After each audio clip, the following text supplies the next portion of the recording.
So today we have a special guest with us. Her name is Honey Badger.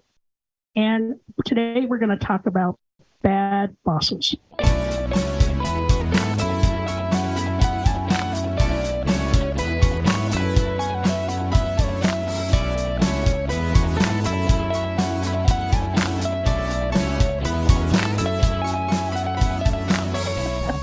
Oh, yes, we can.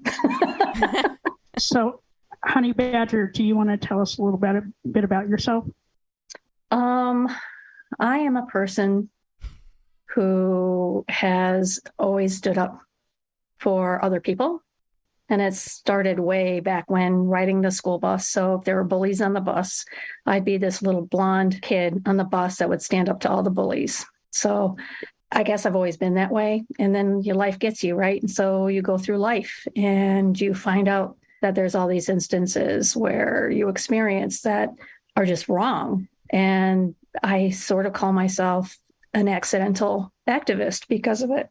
So that's very short, but that's who I am. I have a question, Honey Badger. How did you meet G-Rex? How long have you guys known each other for, and how did you meet?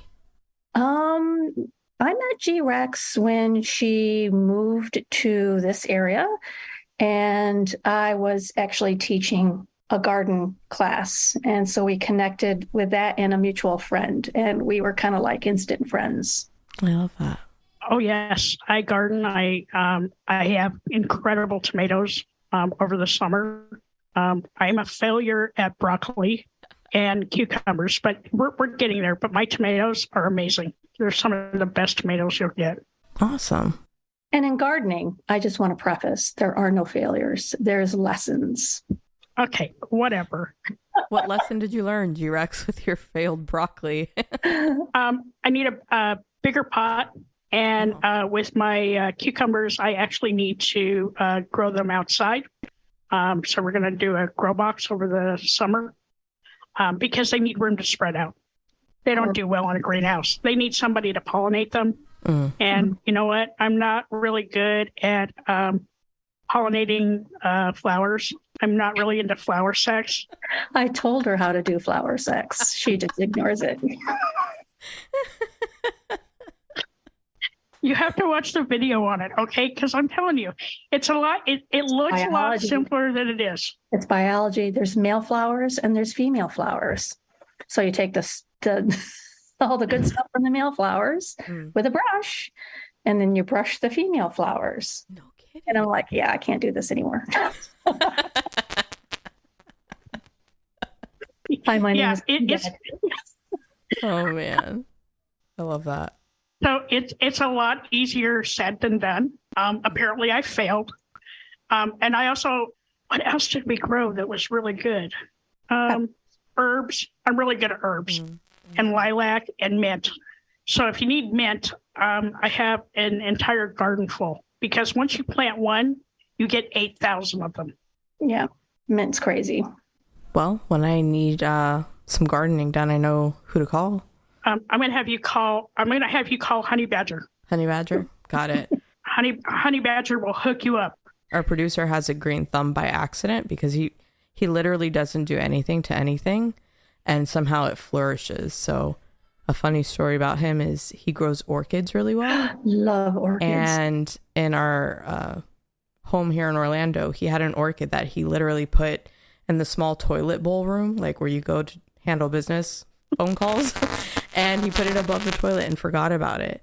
And one day we walked in and there was like 12, 15 orchid blooms off of this one thing. It was very crazy. So he doesn't even have to try and he's pollinating. That's amazing. And orchids aren't that easy. So that's pretty special. Oh yeah. That's another thing I killed. The orchids. They're dead, but I can grow anything outside. Because our porch faces west, so we get a lot of sun. So besides having really good green thumbs, what else are we going to talk about today? Bad bosses. Bad bosses. Yeah, bad bosses. And I've got lots of experience with that. I'm sure everybody does, but I've got some pretty amazing stories. Yeah. Tell us one. Yeah, tell us a story. Tell us a story. So I worked for a nonprofit for a very long time, and it was a very grassroots nonprofit. And our work involved people, human beings, children and adults, children education and adults facing poverty. So it was pretty heartfelt work. And we were pretty proud of it. We worked really hard, and, that's a grueling profession to be in. So after a while, after I worked there for, 20 years or so, the executive director decided to bring in a consultant. And you know where this is going. I felt like we were Office Space all over again. And I am not joking to say that I had a red swing line stapler and I held onto that thing like Milton. I was just, they're going to put me in a cage and I'm going to start talking about squirrels one day. And its prophecy has partly come true. So they started, like, when this consultant came in, she just was like the Queen of Hearts, like off with her head. I mean, she started firing everybody. And it almost overnight changed the entire culture of the organization, which was just absolutely shocking and hard for all the staff to go through. So I was misdefiant. I'm like, I am just going to do what I'm told, but I don't see where this person has personally attacked me yet. And I'm listening to your stories because everybody would come and talk to me about this stuff. Like, oh my gosh, the sky's falling or whatnot. I mean, we even had a gentleman who worked in the finance department who came, and I was a heavy smoker then, who came outside as we're taking a smoke break. And he was like, oh my God, I just found a second set of books. Now, I'm not saying there was not a second set of books, but he visibly was very shaken up. And that day he was let go and escorted off the property. So who knows if that was actually true. But then, I'm watching and I'm observing, and then all of a sudden it started to come at me. And I was like, oh, bitch, please. You're going to not do this to me, because I know the stories. I know the stories of everybody who's been coming to talk to me. And I am adamant that we're going to figure out what we're going to do about this. So eventually we organized. The day that when you organize, you get a hold of a union representation group, like a local or a district. And then they say, okay, we're going to represent you. We have to choose. So they started messing with me that very day that they got a letter from the union saying I was on the organizing committee. And they tried everything they could do to try to fire me. And it was insane. They moved my office like every other week. I was working in a food pantry and I was working with clients, and there was confidentiality. So I would sometimes make phone calls to other resources. They took away my phone. They took away my computer. They took away the ability for me to adequately do my job. And I would say, okay, where's my phone? And I would go find it and I'd unplug it for where it was and I would bring it back into the pantry. So that was a little bit like, yeah, mess around with me, find out. Mm-hmm. So one day they said, okay, I also started this huge gardening project at that point. And it was really successful. It got to the point where I was handing out 300 households on average gardens and vegetable plants and seeds for them to take home and grow at home and learn how to be a little more sustainable for themselves and learn along the way and have some fun. So one year I was doing my Victory Garden project. We were in full swing. There was all kinds of things happening. It got to feel like a real community after a few years where people were bringing back things. And so it was a real exchange of like horseradish roots and mint. And, so it was like a fair almost, but everybody was free for everybody who participated. So it was a lot of fun. And I had, in the middle of that. So the story is a staff member comes out after there was a staff meeting I was not invited to, first clue. And she looked at me and said, I'm really sorry what they're doing to you. And I'm like, what are they doing to me? Wow. Hello. They're closing the food pantry. And I'm like, oh, amazing. That's just great. Perfect. And I wasn't part of that conversation. So they said, we're closing the food pantry. We're so sorry. And I know how they worked at that point. Like if they really wanted to get rid of somebody, what they would do is say they're reorganizing. That was the first thing they'd say to people. And I'm sure other people have a very similar experience with that too. So they said, okay, so you can go on unemployment and wait for the pantry to open back up. And I'm like, yeah, no, that's not going to work for me. And they said, well, or you could go cook at one of our facilities and working with the kids. I'm like, okay, I'll go cook.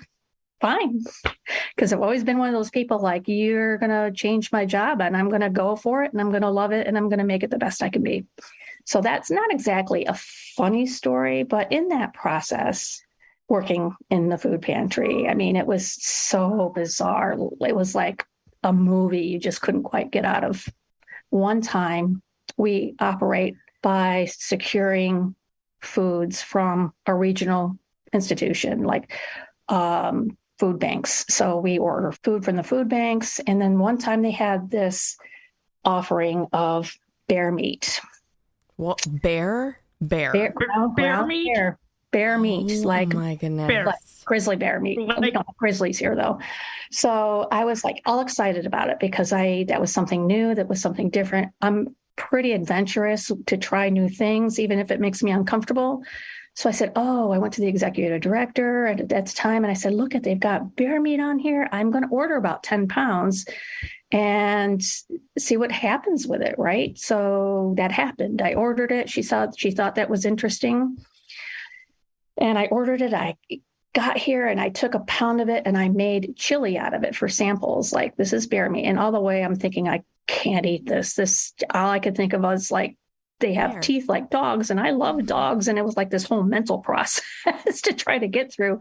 But I remember in the meantime, all the things that my father used to say about things. And I do remember him talking about bear meat and how greasy it is. So once you cook it, you have to drain it and rinse it, and then you can make whatever you want out of it. So I made this bear meat chili and it was fantastic. It was really good. And some of the participants who came through the pantry were like, yeah, that's really great. I'll take some. And some were like, no way, which is, you got to respect their choices. Mm-hmm. So it wasn't very much. But when this one consultant heard about it, I got this like 1-line email. You will never serve game in the pantry again. Ew. So I'm like, okay, well, first of all, nobody hunted this bear. This bear was accidentally killed by a vehicle, and the body was donated to the food bank, and it was processed, and it was used up. So it wasn't wasted sitting in a dump somewhere, which I think ethically could be a lot worse. It fed people. Yeah. So I'm like, and because I'm me, I write back, does that include the venison program from our state? Because there's a state program that all hunters, if they hunt venison or deer and they donate it, they can donate it right to the food pantry, and it's free access for people who are in need. No comment. She wouldn't respond. But a few days later, she called me into her office and she is just foaming at the mouth. And I'm like sitting there, and all you can do with this person is just sit and listen. Mm-hmm. With my head cocked, because that's what I do. And I'm not quite sure what to do with myself. And she's going on and on about how horrible it was that I served bear in the food pantry. The ultimate comment that I was just like, didn't know what to do with, she said, and if you do this, people are going to go out and they're going to hunt all the bear and they're going to decimate them like they did the buffalo. How do you fight that logic, right? I mean, because that was not even an intelligent response. It was like, well, first of all, I was really offended for the people that I worked with because, first of all, they're not like that. I mean, I can't see any of the folks that I work with like, ooh, we've tried 1 pound of bear meat. Now I'm going to go crazy and I'm going to murder all the bear in the area. It's just not even real. It's just not real. It's disrespectful, I thought. So that was pretty crazy, right? I mean, So I walked away from there just going and I like shaking my head. I mean, that was an hour lecture. And I got home and I told my husband about it. And he kind of looks at me. He goes, you better take a voice recorder with you someday. I mean, just so you can record her. So you just have it for backup. And I said, okay. So I put this like handheld recorder in my bag. And I remember going to work the next day and I'm getting there fairly early and I'm unpacking. I put everything on my desk and in she walks. I'm like, she's never there that early. And she just started kind of making comments about corporations and ethics. And I'm like, oh, okay. Like, I have no idea where this is coming from. But she looks down at near my computer. I had set that voice recorder. Oh my God. She turns around really fast and she just stands there. And she's like taking deep breaths. I'm like, oh my Lord, what is she going to do now?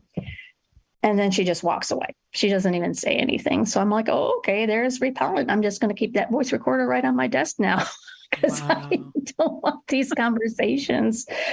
Long story short, there's so many of these instances for like this toxic work culture that everybody, I'm sure, one time or another goes through. And I think it's so important that knowing what I know now and what I fought through, that the only piece of advice I have for people is like really get to know your rights, get to know what your employment laws in New York State or whatever state that you're in, and just make sure that you hold accountable the people that are in power when you're working for a position, because they abused it terribly. It is wild. It's just like, I can't even imagine doing that to somebody. I feel like there's a joke here for the humor part with Goldilocks and the Three Bears, but I just can't seem to piece one together. I feel for you. That's awful. You didn't deserve that, you know? Well, I think it was better another piece to this is that because of the behavior of it turned into a very grassroots nonprofit feel with everybody working together and solution building to it shifted to a very nonprofit industrial complex feel. They grew the organization, but in a way that really is not meaningful, in my opinion. I mean, they built all these buildings and they were promised all these things. And with it comes a lot of stress and a lot of like not really helpful things for people who are in need. And I think enabling is the word that I really want to come up with there. They're enabling all these people and they're not really supporting them in ways that are meaningful for them to grow. So that's too bad, but there's so many things. So we won our union and so their right to fire was taken away because our employee turnaround was like between 50 and 68% in 1 year. And that's crazy when you're trying to run classrooms and you're trying to do the work that we were doing. It was just insane because you're working twice as hard to keep staff on and retraining staff to do the jobs than you would just to address what responsibilities you have as an organization to your employees. And it made it so much harder for everybody, including themselves. When you were going through that, how did you separate yourself from that so that when you would go home after work was done, that you weren't carrying that around with you?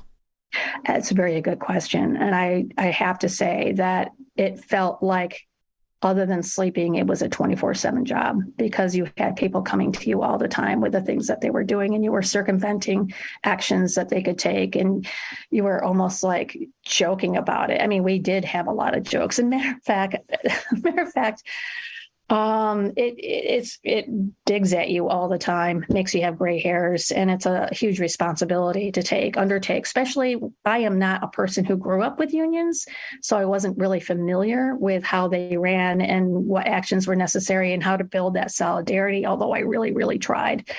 But I remember towards the end, we have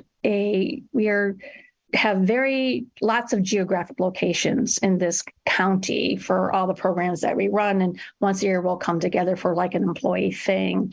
And usually it's for training and intense stuff and all that kind of stuff. But this time we were doing skits.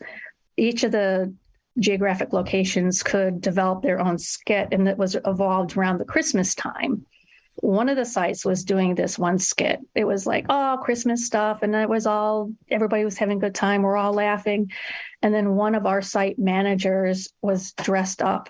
She had a long hair wig, coat. She had a cigarette hanging out of her mouth. And she was walking in a real hurry to the front of the stage. I'm looking at her and I'm like, what the fuck? She is pretending to be this person that I just don't understand on a fundamental level. And I lost it because we had been so suppressed in language and speech. We didn't have any free ideas. We couldn't do anything. And feeling like fear we were going to get in trouble. And I just started laughing so hard. With dramatic flair, I flung myself out of my chair and landed against my side. And I went fuck. Oh shit. Because there was a big pop inside me. No way. And what ended up happening is I cracked my rib. Oh no. Cracked my rib. And I'm like going, well, this is not good. And I kind of laid on my back and I'm still laughing and I hear everybody laughing. And I was like, good, nobody's paying attention to me. And how do I get up without like screaming out in pain? But I did it. I kind of rolled over and got myself up and sat in my chair. And for the rest of the day, I took very shallow breaths and didn't lift anything. And then what was even gold is that site manager came to me at the end of that skit and she looks at me and she goes, I did this just for you. Which even cracked me up harder. I was like, oh, thank you. I feel heard. Now, Honey Badger, when you left that job, were there any thoughts that you had or things that you wanted to do to the person that made your life incredibly miserable? Oh my gosh. Those are those inside voices, like you never really say out loud. I mean, there were plenty of times where you're like, I want to fuck you up. Right? I mean, my husband even said things like, oh no, that's just taking it too far. I'm not really like wanting or planning to do these things, but it's just terrible how she treats people. I mean, I remember one time I was screamed at in the middle of a hallway, in a busy hallway, because she didn't get contracts and she needed those contracts. And I'm so embarrassed. We look like idiots. And I'm like looking at her like, oh my God, I sent those to you already. You have them in email. And then she continued to scream at me, which I don't like being embarrassed publicly. And I just remember I must have gotten like 6,000 shades of red. And I walked to my office and the maintenance guy sat there and watched that happen. And he followed me in and I shut the door and I said, that cunt. And he's like, whoa. No, that's not a word that I typically use. I mean, I use it like a sailor now, but back then I was like, no, you never use those words. And I don't like that word. But man, I was just swearing like a sailor. I was so mad at her for just like, can you just talk to me like a human being? Just ask me, hey, did you send me the contracts? And I would have said, yes, I sent you the contracts. She didn't have to be such an asshole about it. What were your takeaways from that experience? My takeaways from that experience at that moment, I'm like, oh my God, I am an older woman with pretty good skill sets, but where the hell am I going to go? Because I wanted out. I just wanted out. Yeah. And I was so dedicated to the employees at that point because I wanted to make sure that they were protected. So I had to, because I was the president of the union, and just trying to work through that process and making that as strong as we could make it for them so I could leave feeling pretty good about what happened there. So you had like a moment where you knew like, okay, I've done what I needed to do. It's okay for me to walk away now. Yeah. And it's so serendipitous, right? Because you're like, okay, I just can't do this anymore. I remember talking to my husband last summer about this. I'm like, I'm not sure if I can do another year doing what I'm doing. I'm just really, not only am I really burned out, but my physical is just really physical. I mean, I was lifting and doing a lot of heavy stuff. So it was just a very exhausting position walking around on concrete floors for 10 hours a day. So one day, somebody texted me and said, hey, do you know anything about so-and-so? Because we're hiring. And I said, whoa, wait, are you hiring for that job right now? She goes, yeah, do you want to apply? And you have to listen to that inner voice in yourself. Yeah. You have to say, yeah, it's time, or I'm not finished with what I'm doing. I got to maneuver or something else. I'm just not ready emotionally, whatever. My brain said, run, don't walk. Yeah. Go to this job, apply for it, interview, and what's the worst that's going to happen? If you don't get the job, you still have a job, so you're safe. So yeah, that's how that worked.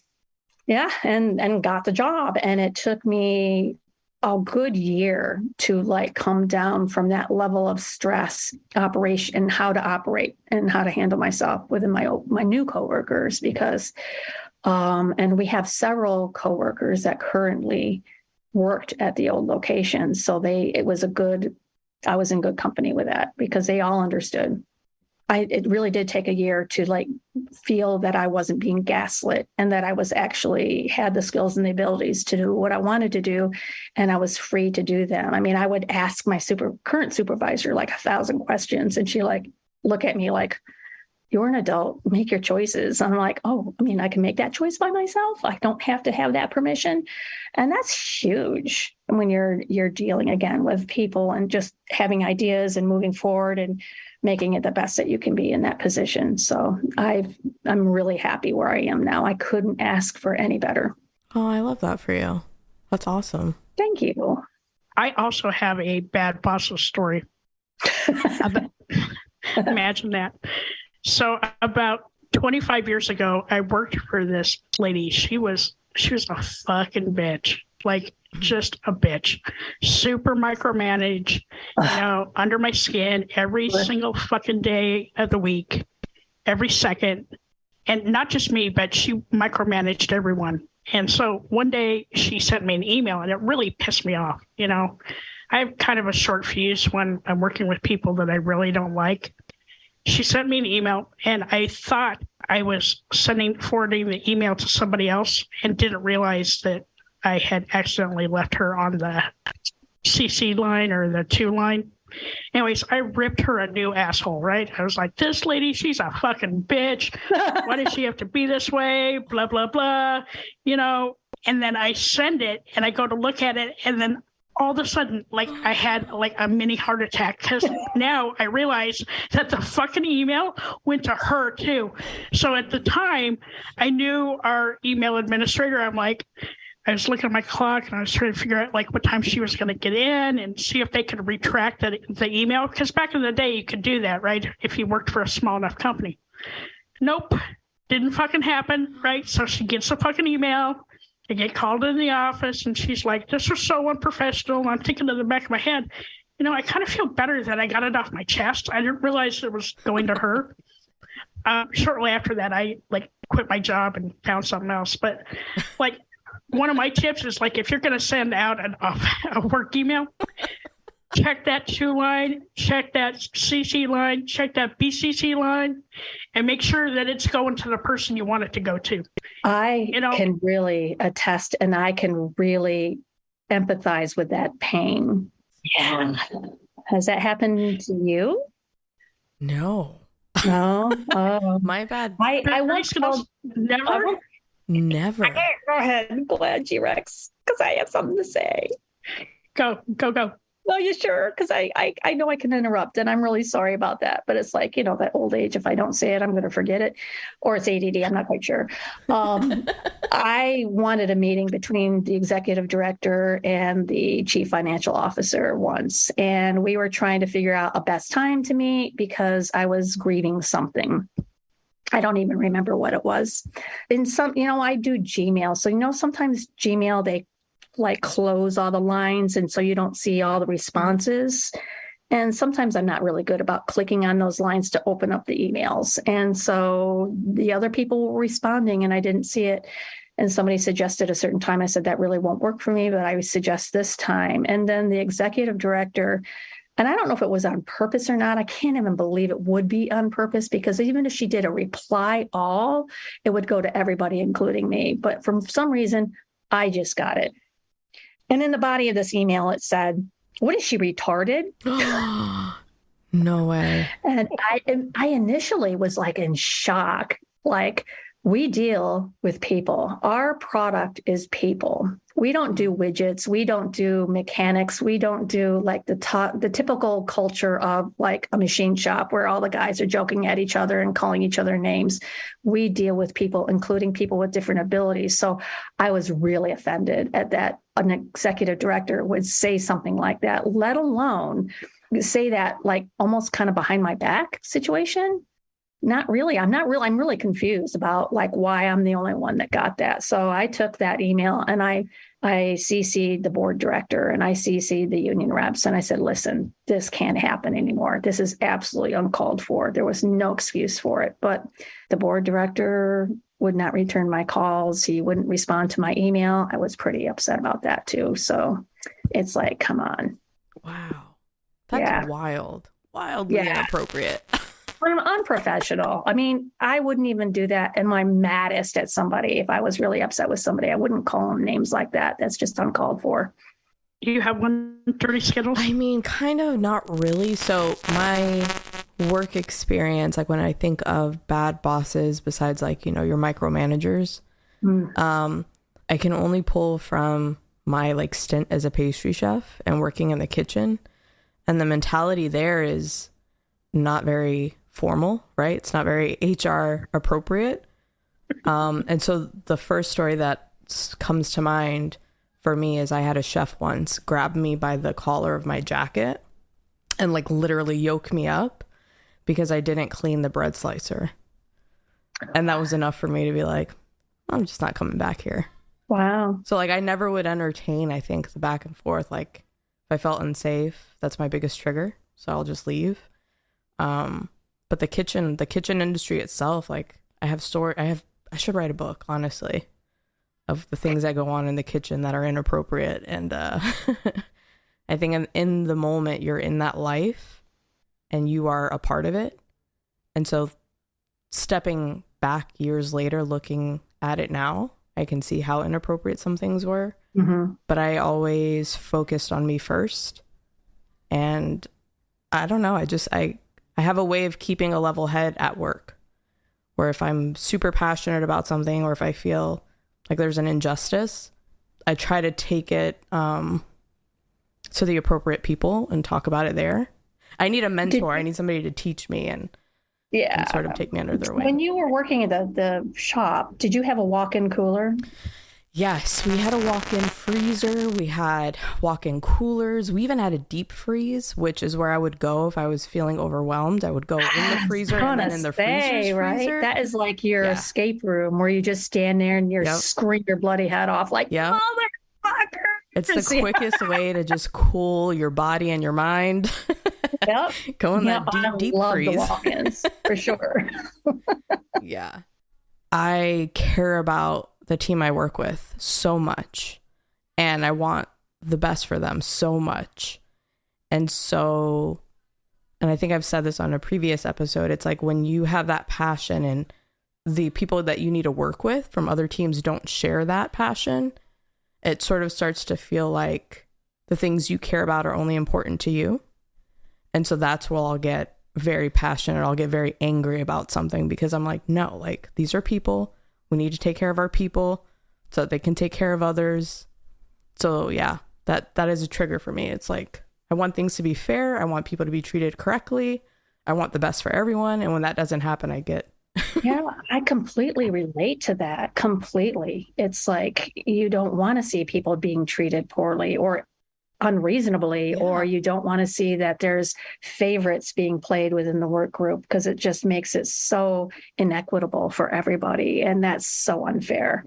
Yeah. And I feel like sometimes it's easier just to treat people like human beings and care about them versus having an ulterior motive or trying to push somebody down so that you look better. Like I'm not interested in that. I'm interested in caring about people and treating them like human beings.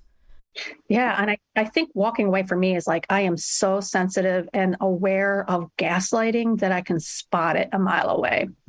For example, before this consultant came on board, I was responsible for my department's technology. I was responsible for so much stuff. I set the whole drive system up. I set up spreadsheets to make reporting accurate for reimbursement stuff. And I had it going.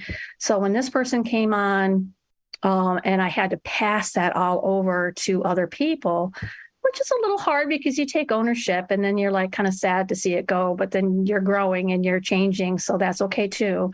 But for those people who took over those roles to come back to me and say, you did it wrong. And I know I didn't do it wrong. And I'm like, who told you I did this wrong? And maybe it's just a broken link in the formula or whatever, but how dare you come back to me and say, what you've done and been so passionate about for all this time was wrong. Oh. Like, who does that? That would light me up. Yeah, that would trigger me for sure.